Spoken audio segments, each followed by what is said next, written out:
Hello. जी सकुमो साहब। हाँ भाई, मेरा आवाज सुनाई दे रहा? सर आ रही है आपकी आवाज सर। ठीक है भाई, टॉपिक पर बात कर लेते हैं। सर मोमिन है आप? मम्मी उस दिन तो बताए थे, उस दिन मेरा इंटरनेट कट गया था ना, मोबाइल स्विच ऑफ हो गया था। अच्छा एक बार फिर से टेस्ट दे दो जरा, अत्तहियात सुना दो। हाँ भाई, सुन लो भाई। बिस्मिल्लाहिर्रहमानिर्रहीम। अत्तहियातु लिल्लाहि वस्सलावातु वत्तय्यिबातु वस्सलामु अलैका अय्युहन नबिय्यु व रहमतुल्लाहि व बरकातुहू। अस्सलामु अलैना व अला अली इबादिल्लाहि सालिहीन व अशहदु अल्ला इलाहा इल्लल्लाहु वहदहु ला शरीका लहू व अशहदु अन्ना मुहम्मदन अब्दुहु व रसूलुहू। यार अपनी मर्जी से हम तुम लोग अत्तहियात में कुछ भी ऐड कर देते हो। अरे मिस्टेक हो सकता है भाई, बहुत दिन से पढ़े नहीं। अच्छा बहुत दिन से उस पढ़े दिन नहीं, क्या उस नमाज नहीं दिन पढ़े? सुनाए थे ना? नमाज प्लस ये आते याद। क्या आते हैं? नमाज भी नहीं पढ़े, मतलब हो गया 3-4 दिन से। और अत्तेहाद भी नहीं पढ़े। अच्छा 3-4 दिन से नहीं पढ़े, क्या इस्लाम छोड़ दिया आपने? ना ना, ऐसे मतलब थोड़ा सा एग्जाम वगैरह चल रहा ना, तो उधर ज्यादा ध्यान चल रहा। अच्छा दुनिया का इस्लाम जरूरी है क्या अल्लाह का दीन जरूरी है आपको? वो पर्टिकुलर टाइम के ऊपर डिपेंड करता है कि कैसा सिचुएशन में हम है। हम्म। बेसिकली दीन तो सुप्रीम है, वो कोई दिक्कत नहीं उसमें। छूट भी जाता है, ऐसा थोड़ी ना बात है कि मतलब नहीं कर सकता। तो एग्जाम से ज्यादा इंपॉर्टेंट नमाज थी ना, नमाज क्यों छोड़ा आपने? देखिए, नमाज का टाइम हम नमाज पढ़े, एग्जाम मतलब हमको कॉलेज जाना पड़ता है ना, तो वो जो रूट है लंबा है, उसका बीच में छूट जाता है। भाई लेकिन आपको नमाज ज्यादा इंपॉर्टेंट है कि कॉलेज ज्यादा इंपॉर्टेंट है, दुनियावी पढ़ाई ज्यादा इंपॉर्टेंट है कि नमाज ज्यादा इंपॉर्टेंट है? आपके हिसाब से क्या होना चाहिए? सर मेरे हिसाब से नहीं, मैं आपको आपके एक मुफ्ती के हिसाब से बताता हूँ। अमित साहब आप जरा वो मुफ्ती का वीडियो बताओ। हाँ लाता हूँ। पार्टिकुलर हमारे हुज्जतुल मुर्तदीन साहब जो है उनकी हाजिरी हो चुकी है कमेंट सेक्शन में। वैसे आपको बता दूं एडम साहब के, आपने तो देखा होगा क्या नाम है इसका, जयपुर समिट डायलॉग समिट में जो हमारा प्रोग्राम हुआ है, और उसके बाद तकरीबन वहां पे जितने लोग थे कम से कम 60 से 70 लोगों ने आके आपके भाई के साथ जो है वो उनसे मतलब मुझसे मुलाकात की, सेल्फी लिया, अप्रिशिएट किया। और मैं आपको बता दूं कि जितने लोग मिलने आए, जितने लोग, सब ने आपके बारे में पूछा और आपकी तारीफ की है। एक भी ऐसा नहीं था मिलने वाला।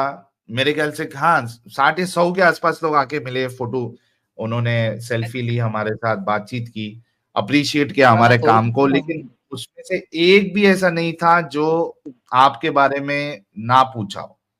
तो यार आपका सिक्का जो है एडम साहब, वो हर जगह जमा हुआ है और लोग आपको पसंद करते हैं, तो ये मैसेज देना भी जरूरी था। जी सकुमो साहब। अच्छा ये अमित वो मिला क्या वीडियो?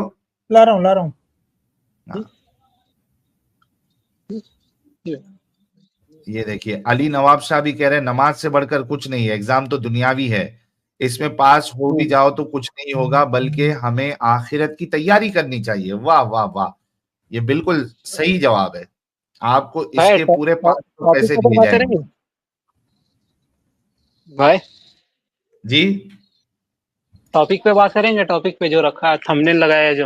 हाँ टॉपिक पे, नहीं टॉपिक पे बिल्कुल बात करेंगे। मैं आपको ये बताने की हम कोशिश करते हैं कि आप लोग कितने हिपोक्रेट है, मुनाफिक है, कि इस्लाम की कुछ बातों को लेते हैं और कुछ बातों को छोड़ देते हैं। कैसे साबित कीजिए? हाँ ये देख, आपने कहा ना कि पार्टिकुलर टाइम जो होता है आपका एग्जाम का, तो उसमें आप नमाज नहीं पढ़ पाते, छोड़ देते हैं। तो आपका अभी मैंने आपके भाई का भी मैसेज दिखाया, और अभी आपको मैं आपके मुफ्ती का भी मैसेज दिखाऊंगा। देखिए वो क्या कहते हैं कि एग्जाम इंपॉर्टेंट है, पढ़ाई इंपॉर्टेंट है, या फिर नमाज इंपॉर्टेंट है, इस्लाम इंपॉर्टेंट है? इस्लाम तो इम्पोर्टेंट है, उसको छोड़िए ना, टॉपिक पे बात कीजिएगा तो बोलिए। तो भाई इस्लाम इंपॉर्टेंट होता तो आप एग्जाम छोड़ के पहले नमाज पढ़ते ना। तो उससे थोड़े मतलब नमाज पढ़ने से आपको अल्लाह पे भरोसा नहीं है, आपको एग्जाम पे भरोसा है कि एग्जाम पास करूंगा तो आगे बनूंगा। आपको अल्लाह पे तो भरोसा नहीं है कि नमाज पढ़ूंगा तो अल्लाह ऑटोमेटिकली तरक्की देगा। नमाज छोड़ने से ये कैसे साबित होता है, मतलब या एग्जाम देने से कैसे साबित होता है कि मेरा अल्लाह के ऊपर भरोसा है कि नहीं? इस वजह से क्योंकि आपको एग्जाम पे ये भरोसा है कि भाई मेरे को अगर करियर में आगे बढ़ना है तो मुझे एग्जाम को इंपॉर्टेंस देना पड़ेगा, ना कि नमाज को। अगर नमाज को इंपॉर्टेंस दूंगा, एग्जाम छोड़ दूंगा, हाँ तो मेरा करियर जो हाँ है वो बर्बाद हो जाएगा, मेरा साल वेस्ट होगा और मैं लाइफ में आगे नहीं बढ़ूंगा। अगर ऐसी सोच आपकी नहीं होती तो आप नमाज पढ़ते और एग्जाम एग्जाम छोड़ते। ये देखिए आपके मुफ्ती साहब क्या कहते हैं, लगाओ। अस्सलाम वालेकुम मुफ्ती साहब, क्लासेस के लिए नमाज कज़ा कर सकते हैं क्या? वालेकुम अस्सलाम, आप नमाज के लिए क्लासेस कज़ा कर सकते हैं। देख लीजिए, आप नमाज के लिए क्लासेस कज़ा कर सकते हैं, क्लासेस के लिए नमाज नहीं आप कज़ा कर सकते हैं। तो ये अगर आप इस तरीके से नमाज छोड़ते हो तो आप हिपोक्रेट हो, आप मुनाफिक हो, आपको अल्लाह पे यकीन ही नहीं है और होना भी नहीं चाहिए। मैं आपकी इस बात तो मानो तो सही कम से कम कि हाँ हमको अल्लाह पे यकीन नहीं है, क्योंकि करियर गया तो खत्म, बर्बाद। तो देखिए, ये जब मुफ्ती का वीडियो आया तो इसका इंटरनेट फिर चला गया या भाग गया पता नहीं। यार ये फादर ऑफ अल्लाह, अगर आप मोमिन नहीं है या एक्स मुस्लिम नहीं है तो जल्दी छोड़ के चले जाओ, वरना आपको जो है ब्लॉक कर दिया जाएगा। हाँ भाई अरे सकूम कट हो गया था भाई। ये वीडियो फिर से लगाओ अमित साहब। अरे वो मैंने इंस्टा में देखी हुई है वीडियो। अस्सलाम वालेकुम मुफ्ती साहब, क्लासेस के लिए नमाज कज़ा कर सकते हैं क्या? वालेकुम अस्सलाम, आप नमाज के लिए क्लासेस कज़ा कर सकते हैं। देखे, एक कुछ 1 लाख ज्यादा कुछ रिएक्शन, बात ही नहीं। 1 लाख रिएक्शन है उस पे मोमिनों के। हाँ, मोमिनों के 1 लाख से ऊपर लोगों ने लाइक किया हुआ है उसको। तो भाई तेरे अंदर तो मुनाफिकत है, तू अल्लाह पे यकीन नहीं करता, तू एग्जाम पे और दुनियावी पढ़ाई पे यकीन करता है। साबित कर सकते हैं आप कि एक मतलब नमाज छोड़ने से और एग्जाम देने से मुनाफिकत इंसान के अंदर आ सकता है, ये साबित कर सकते बताया हैं? ना उसकी वजह तेरे को। अच्छा एक बात बता, कैसे तूने वजह कैसे? एग्जाम क्यों दिया, हाँ एग्जाम क्यों दिया और नमाज क्यों छोड़ा? यही वजह ना कि नमाज तो छोड़ सकता हूँ लेकिन एग्जाम को नहीं छोड़ सकता हूँ। अरे भाई, मैं जहाँ अगर मैं अपने जगह में रहता तो नमाज क्यों नहीं पढ़ता? मैं यहाँ अपने गांव में था ही नहीं, मैं तो कॉलेज में था, मैं तो नहीं पढ़ता। एग्जैक्टली तो कॉलेज में नहीं जाना है आपने, अगर नमाज छूट रही है तो नमाज वो तो आप पढ़ना है। कजा भी पढ़ सकते हैं, वो तो हम कजा भी पढ़ सकते हैं। आपको क्या मालूम कि हम पढ़े कि भाई नहीं पढ़े? किसने कहा आपको? भाई कजा जो होती है वो गलती से आपकी नमाज छूट जाती है। गलती आप ना कोई कोई ऐसी मतलब कारण मजबूरी, रहना चाहिए। भाई आप कोई ऐसी मजबूरी में है कि बस अब वो उसके बिना कुछ चारा ही नहीं है, बेड पे है आप, कोई ऐसी, और उसको आप आदत भी नहीं बना सकते, समझ रहे? तो ये हाँ बहाना ना बनाइएगा। आपने एग्जाम को तरजीह दी इस्लाम के ऊपर, नमाज के ऊपर। आपको अल्लाह से ज्यादा भरोसा अपने एग्जाम पर है, क्योंकि आप समझते अच्छे तरीके से कि एग्जाम में फेल हो जाऊंगा, एग्जाम नहीं दूंगा तो लाइफ में करियर आगे नहीं बढ़ेगा। लेकिन आप लोग का अ- प्रॉब्लम ये है कि आप इतने बड़े मुनाफिक है लेकिन आप लोग मानते नहीं है। वो आप अपना हिसाब से सोचिए ना, कोई फर्क नहीं पड़ता। सोचिए वो नहीं, हमको यही मालूम हकीकत है। चलो है। आगे बढ़ते हैं जी। हाँ ठीक है। बताइए आप, ये आपका अल्लाह जो उस दिन ये कह रहा है किधर किधर जी, हमने इस अमानत को आसमानों और जमीन में पहाड़ों के सामने पेश किया तो वो इसे उठाने के लिए तैयार ना हुए और इससे डर गए। सर ये अमानत क्या है? अल्लाह की कौन सी अमानत है? और क्या पहाड़, आसमान, जमीन ये क्या जिंदा चीज है जो ये बातें करती है, डरती है, डिसीजन लेती है, ऑफर एक्सेप्ट रिजेक्ट करती है? ये क्या बोंगी आपका अल्लाह मार रहा है? अच्छा, ये बेसिकली आप इस आयत में क्या मतलब आपका दिक्कत क्या है कि पहाड़ वगैरह ये सब चीज मतलब एक्सेप्ट नहीं कर सकता अल्लाह का बात? क्या पहाड़, जमीन, आसमान ये लिविंग थिंग है प्यारे भाई? नहीं, नॉन लिविंग थिंग है वो हम लोग के हिसाब से, लेकिन जो जो मतलब क्रिएटर है वो तो सब में जान डाल सकता है ना, आप मानते कि नहीं? नहीं, मैं नहीं मानता। अगर अगर आप इस बात को मानोगे कि क्रिएटर जो है वो किसी भी चीज में जान हेलो, डाल सकता है। हाँ भाई, आवाज आ रही है? हेलो। आवाज आ रही है? हाँ भाई। भाई अगर आप ये मानोगे, आपका आर्गुमेंट ये है कि वो क्रिएटर है, वो किसी चीज में भी जान डाल सकता है, तो भाई फिर मेरा आर्गुमेंट है कि क्रिएटर जो है वो मूर्तियों में क्यों नहीं आ सकता? मूर्तियों में क्यों नहीं आ सकता, ये किस बेसिस पे बोल रहे हैं? आपका मतलब ऐसे बिलीव है उसमें या ऐसे जान तो डाल क्रिएटर सकता है है, ना मूर्ति भाई, में भी वो डाल तो हर सकता है। चीज पे कादिर है। भाई वो तो क्रिएटर है ना, वो तो हर चीज पे कादिर है ना। अगर वो हाँ, वो तो आप पहाड़ कौन हिसाब से जो कि बताए कि नॉन लिविंग थिंग है, जमीन जो कि नॉन लिविंग थिंग है, आसमान जो कि नॉन लिविंग थिंग है, उसमें अगर जान डाल सकता है, तो भाई वो मूर्तियों में क्यों नहीं आ सकता? इसका मुझे जवाब दे दो। भाई मूर्तियों में इसलिए नहीं आ सकता क्योंकि मैं आपको, जो आप मूर्ति का बात कर रहे हो, वेद से दिखा सकता हूँ कि वेद में मूर्ति का नहीं है, और मैं ऐसे अरे भगवत भाई पुराण मुझे में भी दिखा वेद सकता से हूँ। लेना भाई मुझे वेद से लेना देना है ही नहीं। ठीक है। तेरे को वेद दिखाने की जरूरत नहीं है। तू अपना कभी कुरान और हदीस नहीं पढ़ा रहेगा, तू वेद में क्या दिखाएगा? वेद को नहीं, बाजू में रख। आप मूर्ति मूर्ति का बात कहाँ, मूर्ति का बात कर रहे हैं आप, तो किस बेसिस पे कर रहे हैं? मूर्ति में जान कैसे आ सकता है? भाई मैं तुझसे वो वेद को छोड़ दे, मुझे सिर्फ इतना बता कि अल्लाह मूर्ति में, या खुदा जो है असल खुदा, वो मूर्ति में क्यों नहीं आ सकता? मूर्ति पे कहा कि वो अपना किताब में खुद मना किया है कि तुम्हारा खुदा मूर्ति में नहीं है। उसकी किताब है, ये आपने कैसे डिसाइड कर लिया ये उसकी किताब है? अच्छा, आप इसका आर्गुमेंट आप पेश करेंगे, काहे आप ना बोल रहे कि उसकी किताब कैसे है? हम तो कुरान है आपका सामने, देख लीजिए। भाई मैं आपका दावा है कि ये उसकी किताब है, खुदा की किताब है, ये दावा कहां से आ गया कि खुदा की किताब है ये? क्या खुदा ने तुमको टेलीफोन करके बताया था कि ये खुदा की किताब है? हाँ, ये टेलीफोन करके नहीं बताया, लेकिन उसका किताब में ही लिखा हुआ है और वो खुद बताए हुए। अरे ये उसका किताब है, ये कैसा मालूम पड़ा रे भाई तेरे को? उसने टेलीफोन किया था क्या ऊपर से, आसमान से? पैगंबर के जरिए पता चला। कौन सा पैगंबर? लास्ट पैगंबर हम लोग का सल्लल्लाहु अलैहि ये वसल्लम। पैगंबर है, ये किसने बताया? ये पैगंबर है, किसने बताया? अब इसका यदि आपको इसका हिस्टोरिकल एविडेंस चाहिए तो आप मक्का में देखिए, भाई काबा है, वो उनका पैगंबर कब्र है, मुबारक ये है। किसने बताया था? अरे भाई, ये तो हिस्ट्री, मतलब हिस्ट्री तो हिस्ट्री चलते आ रहा है। भाई मेरी बात तू नहीं समझ रहा है। मैं हिस्ट्री में नहीं जा रहा हूं, मेरा सवाल अच्छे से सुन। वो पैगंबर है, ये किसने बताया कि ये फलाना शख्स जो है वो पैगंबर है? हम्म। किसने बताया? इसका देखिए आप, मतलब इसका कुरान हम ने सबूत बताया क्या ये देंगे। चीज?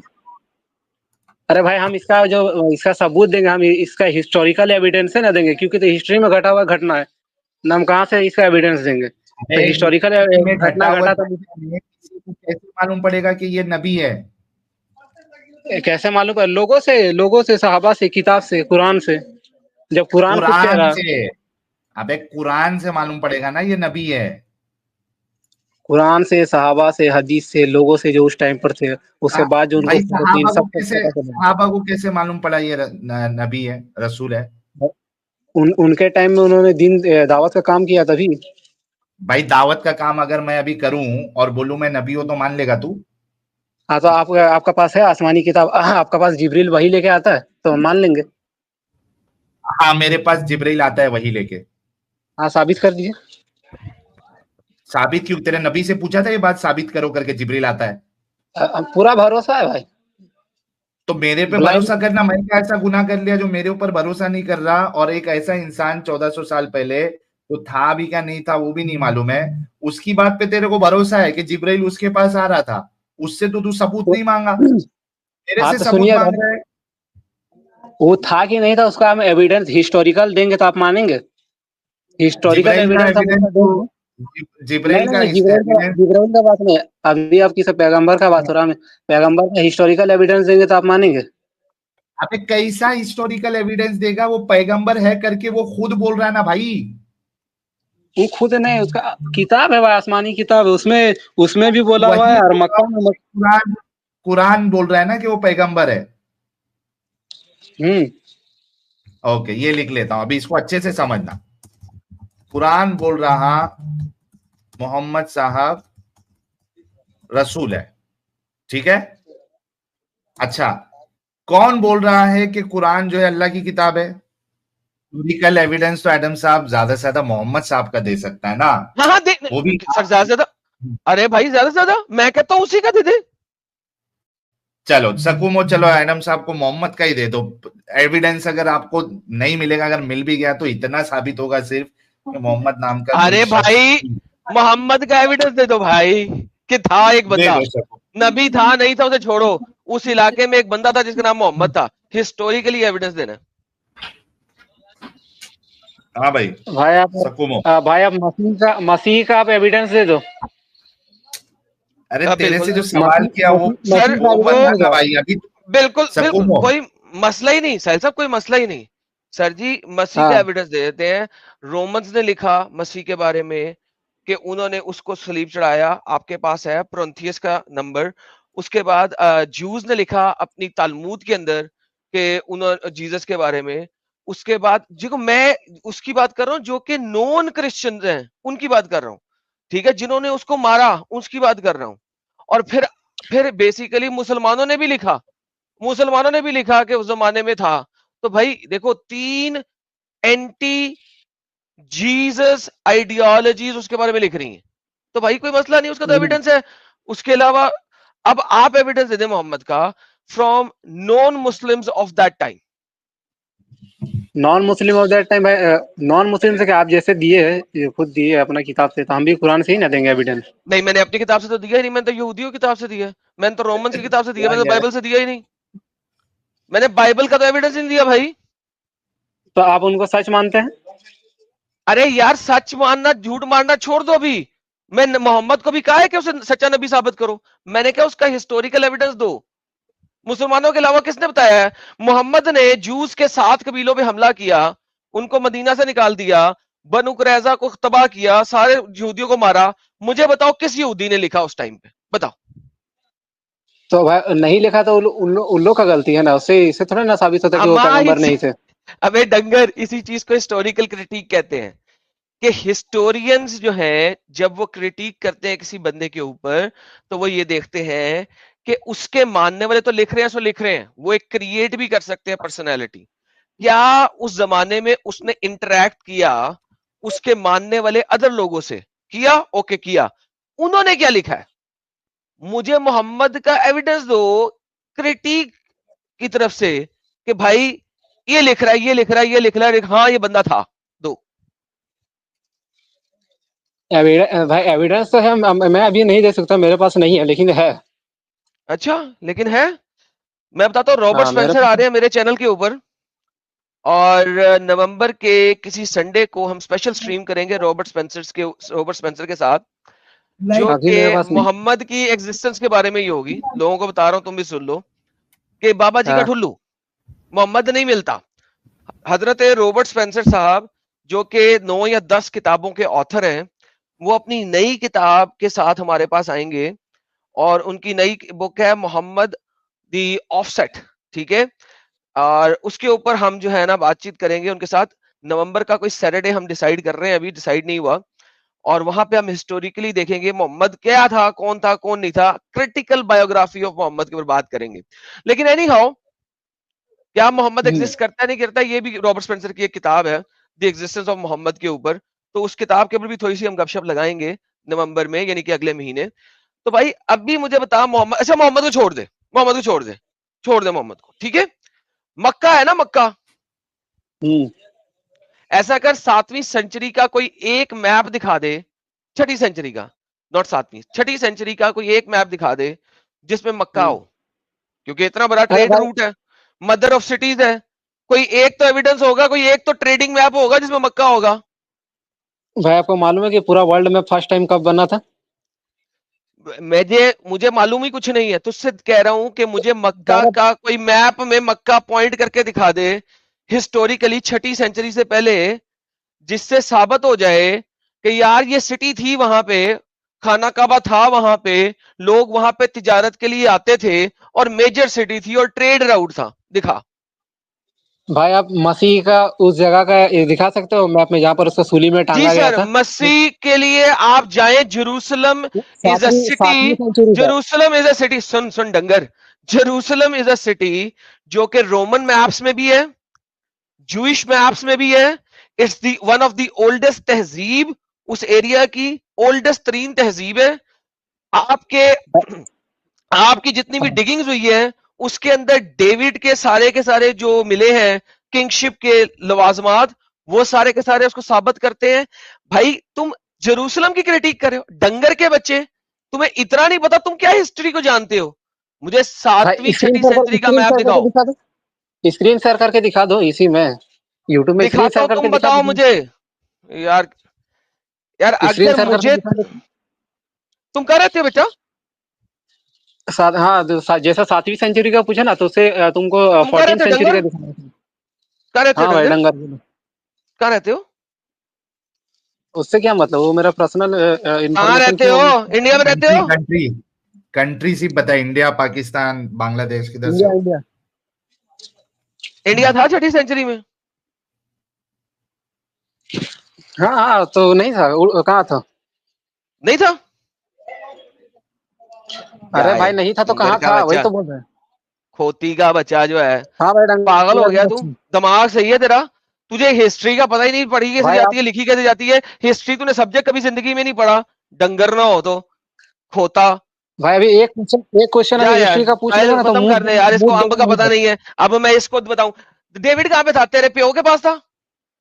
सलमान कहाँ था? तेरे प्यो के अरे पास था? यीशु की कुत्ती, यीशु यसु की की कुत्ती नहीं, कुत्ती तू मोहम्मद ए, की कुत्ती है, सको डल्ले कुत्ती माँ के बच्चे। सकुमो, जाके अपने मोहम्मद की माँ को चोद, साला हरामी, अरे जब कोई सकुमो बात नहीं रही। पागल, तेरे से जब अच्छे से बात कर रहे हैं तो क्यों जबरदस्ती का उंगली कर रहा है? क्यों गुस्ताखी का जो है वो ये तू लेना चाहता है? सर ये उसी चैनल से आते वजह हैं क्यों ना, बन रहा है? ये उसी चैनल से आते हाँ, हैं, जिस चैनल में गुस्ताखियां चलती हैं उसी चैनल से आते हैं। बात ये है कि एक बंदे को हिस्टोरिकल क्रिटिक की एबीसीडी नहीं पता, ये कह रहा है मैं मोहम्मद की हिस्ट्री बताने लगूं, कह रहा है जेरूसलम की मैं हिस्ट्री हाँ। बताऊं। किसी बंदे को जेरूसलम की हिस्ट्री अगर मुझे बतानी पड़ेगी ना, तो सर वो हिस्ट्री पे बात ही ना करे मेरे साथ, because Israel is a known historically evidence, उसका मौजूद है पूरी दुनिया के अंदर। गूगल कर लो, आपको हिस्टोरिकल मैप्स मिल जाएंगे, सारा कुछ मिल जाएगा। और दूसरी बात, इजिप्ट की तहजीब, इजराइल की तहजीब, ये इतनी पुरानी तहजीबें हैं जिसकी इंतहा कोई नहीं। रोमन्स ने 300 बीसी के अंदर इजिप्ट के ऊपर और इजराइल के ऊपर 2nd सेंचुरी बीसी के अंदर अटैक्स किए थे। ये इतनी कॉमन नॉलेज है कि भाई आप मुझे कह रहे हो कि रोमन हिस्टोरियंस गलत लिख रहे थे, आप मुझे कह रहे हो कि सारे के सारे गलत लिख रहे थे। लाइक इस तहजीब को रिजेक्ट करना इज स्ट्यूपिडिटी इन एसेंस। और कोई बंदा अगर मुझसे ये मांगे, उस बंदे से बात करना ही नहीं बनता हिस्ट्री के ऊपर।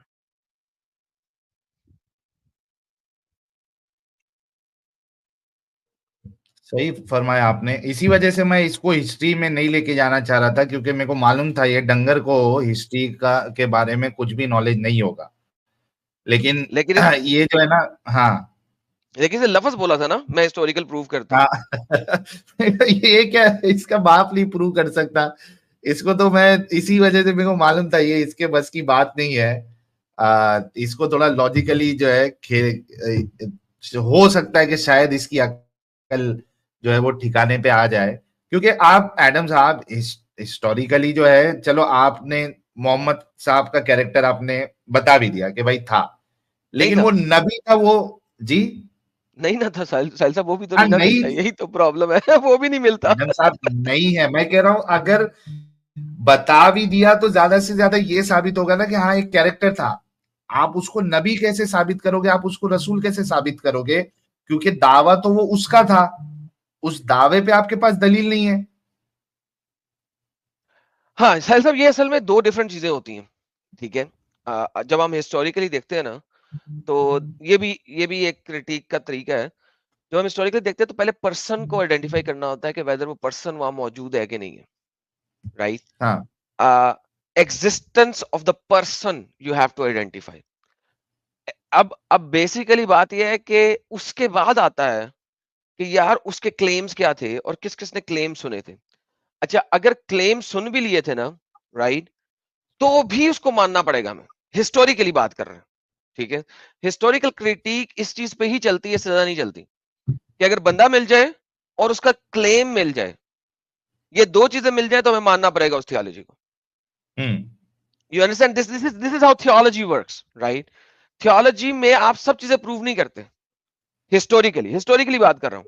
हिस्टोरिकली आप दो चीजें प्रूव करते हैं, पर्सन और उसकी स्टेटमेंट्स, ये दो चीजें प्रूव करनी होती, इससे ज्यादा नहीं।